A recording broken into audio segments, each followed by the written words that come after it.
Meus amigos, hoje nós temos um vídeo especial no nosso canal.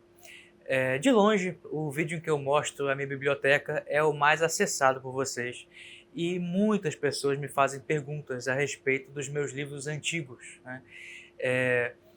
Seja onde eu os adquiri, seja qual foi o preço deles, como eu faço para cuidar desses livros, né, etc. E eu queria mostrar para vocês hoje os 5 livros que eu considero, tá? Isso não é um critério muito objetivo, né? Eu usei critérios diferentes, mas os 5 livros que eu considero os mais preciosos da minha biblioteca, né? E pelo critério de antiguidade, certamente é esse aqui, que é o único livro que eu tenho impresso no século XVI, né? Que é de Aulo Gelio, são as Noites Áticas, que na verdade é uma coletânea de histórias, né? Meio que uma mixórdia, e que é impresso em 1566. É uma impressão francesa, na cidade de Lyon, mas o livro foi publicado em latim. Infelizmente, esse livro é muito difícil de se manusear, porque ele está realmente muito frágil, especialmente a capa dele, e você passar por um processo de restauração, ele acaba diminuindo o seu preço, né? Ele tem um brasão também que o vendedor não soube identificar, eu também não sei de quem é esse brasão que tem na capa, mas é de uma família nobre, né, que pertenceu do século XVI, e nós não sabemos, né, de quem foi esse livro. Ele tem capa de couro, né, de couro de veado, como era mais comum na época. Os livros eram objetos muito mais caros, né, uma coisa que custava mais para fazer. As páginas são de tecido batido, né? Então é um objeto muito precioso. E esse livro eu não consigo ler manuseando diretamente. Então é o único caso, né, de livro antigo que eu precisei comprar um outro exemplar moderno, baratinho, para poder ler a obra em si, né? Todos os outros, eu não sou um colecionador, né? Eu não compro livros antigos para o prazer de ter livros antigos em casa. Não, eu tenho sim, né, uma fascinação pelo objeto livro. Eu amo livros antigos, amo esse tipo de pesquisa, de estudo, etc. Mas eu leio os livros mesmo, eu leio os exemplares antigos, né? E é uma das coisas mais prazerosas que existem, é você encontrar nos seus livros anotações, às vezes feitas a pena, encontrar, às vezes, pedaços de cabelo, né? Eu já encontrei cabelos nos meus livros que eu tenho certeza que são muito antigos, né? Porque cabelos que já estão enrijecidos, tão duros, né? Que são encontrados dentro das páginas de um livro que não é aberto, sei lá, há 300 anos, né? Então, é uma preciosidade, né? As dedicatórias, né?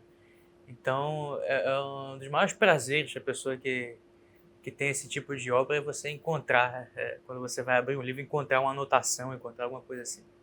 Então, esse, pelo critério de antiguidade, é o meu livro mais precioso.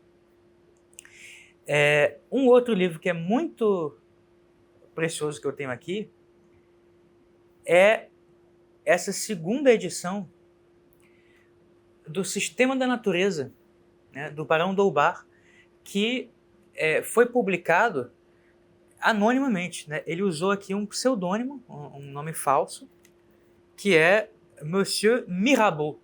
Mas não é o Mirabeau da Revolução Francesa, até escreve diferente aqui, mas isso aqui é a segunda edição do Sistema da Natureza, em que ainda não foi, o autor estava vivo ainda, né, o Barão Doubar.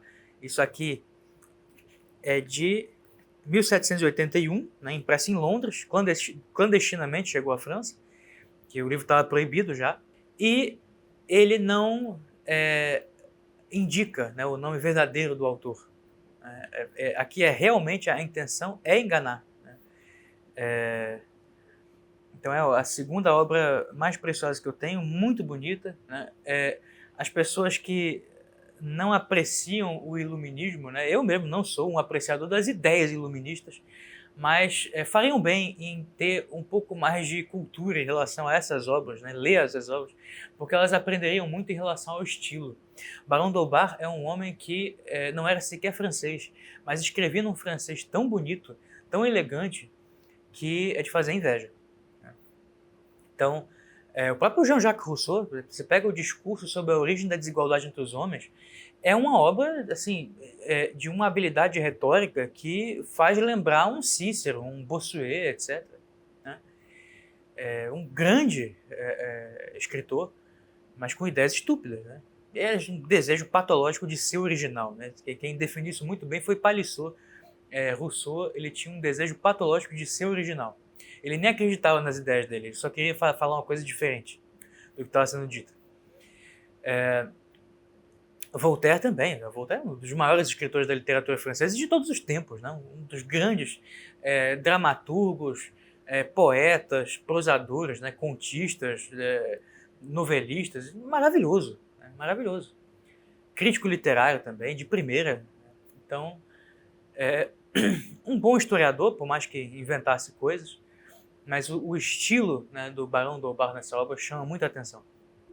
Em termos de edição, essa obra aqui, eu acho que é a primeira edição mais valiosa que eu tenho, que é a primeira edição do livro A Educação da Vontade, L'Éducation de la Volonté, de Jules Payot, né, que foi um dos grandes pedagogos, né, psicólogos da virada do século XX. Essa edição aqui é a primeira impressão do livro, de 1894, né, e é uma obra destinada a estudantes que querem vencer o que ele identificou como um mal na sua época, que é a abulia, né, que é a vontade fraca. Ele queria fazer com que os seus estudantes fortalecessem a sua vontade, e ele coloca uma série de técnicas, meditações, cuidados, até com higiene corporal, né, várias coisas que vão, aos poucos, fortalecendo a vontade, principalmente no que diz respeito à disciplina de estudos, né, para que os estudantes possam realmente ter uma vida intelectual proveitosa. Então, é uma obra maravilhosa, né, e eu tenho aqui a primeira edição. Isso aqui foi curioso, porque eu comprei isso num sebo comum, não foi num sebo especializado em obras antigas e tal, e o vendedor não tinha a menor ideia, coitado, né, do valor disso aqui, e eu comprei baratinho, eu comprei pelo preço de livro, assim, livro usado mesmo, que você compra num sebo, muito barato. A mesma coisa aconteceu também com as obras completas do Padre Antônio Vieira.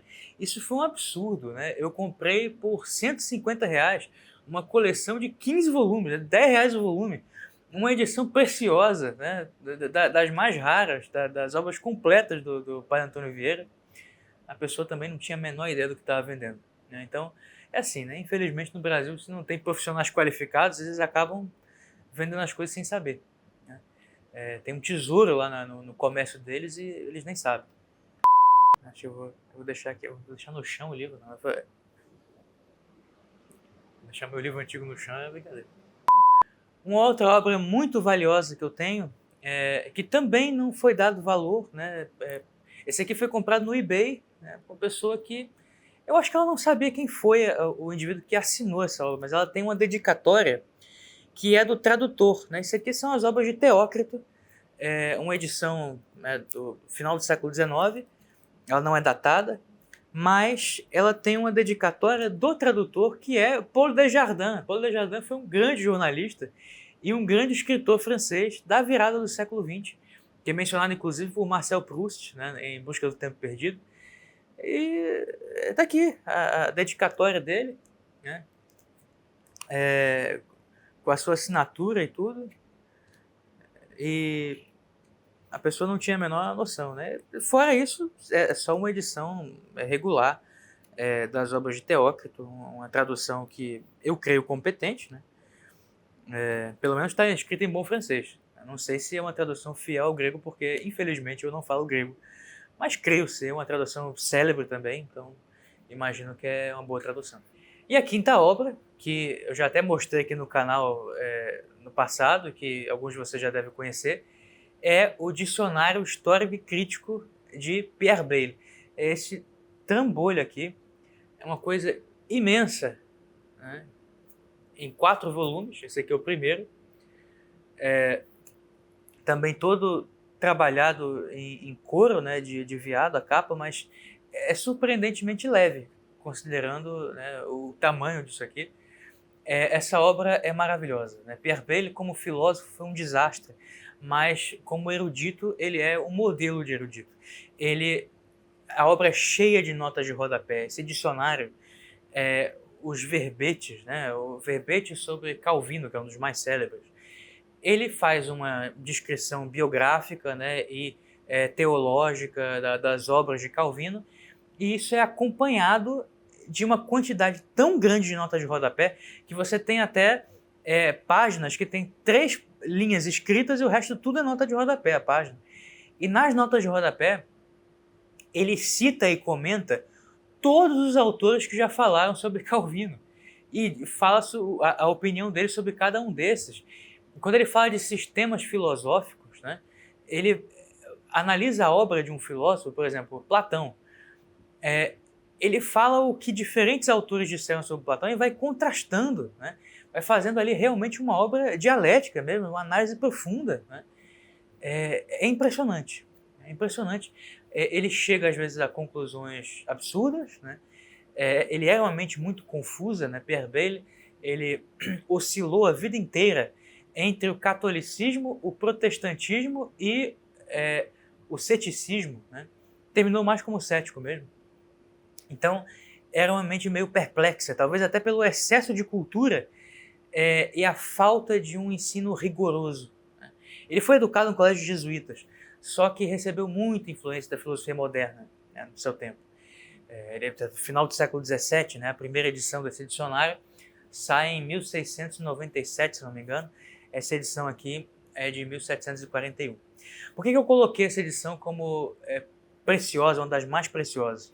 É por uma razão que eu não tenho como comprovar, né? Mas o vendedor, né, de quem eu adquiri isso, eu adquiri da loja do Château de Capens, né, que adquire várias obras antigas, e essa veio do Château de Villeneuve. Então ela era uma posse da família Villeneuve e ele foi impresso exatamente na época em que viveu Madame de Villeneuve, a autora de A Bela e a Fera, né? E essa autora, ela escreveu essa obra, A Bela e a Fera, em 1740. Esse livro foi impresso em 41, na época que ela estava viva e escrevendo, né? E pertenceu à biblioteca dela. Então, eu creio, né, tenho todas as razões para crer, e a pessoa que me vendeu também tinha razões para crer, que esse livro era da biblioteca pessoal de Madame de Villeneuve. Não tenho como provar isso, né? Tem o selo aqui do Château de Villeneuve, tem o selo do Château de Capens, mas só isso. Não tem nenhuma assinatura dela e tal, mas já mostra que a obra tem uma procedência ilustre, né? Já indica, pelo menos. Então é isso, meus amigos. Espero que vocês tenham gostado. Eu tenho muitas obras aqui preciosíssimas. Tenho vontade de fazer um novo tour aí pela minha biblioteca com vocês. Quem sabe, né? Eu tenho agora mais obras, né? A minha biblioteca cresceu muito desde a última vez que eu gravei um vídeo para vocês sobre isso.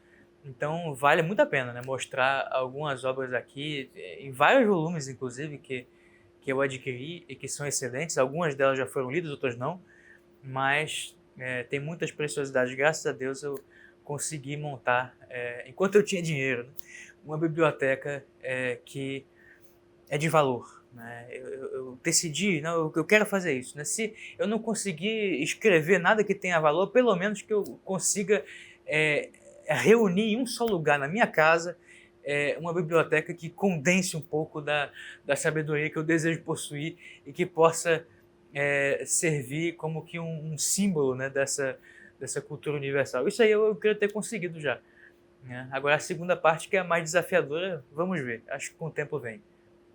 Então é isso, meus amigos. Nos vemos na próxima.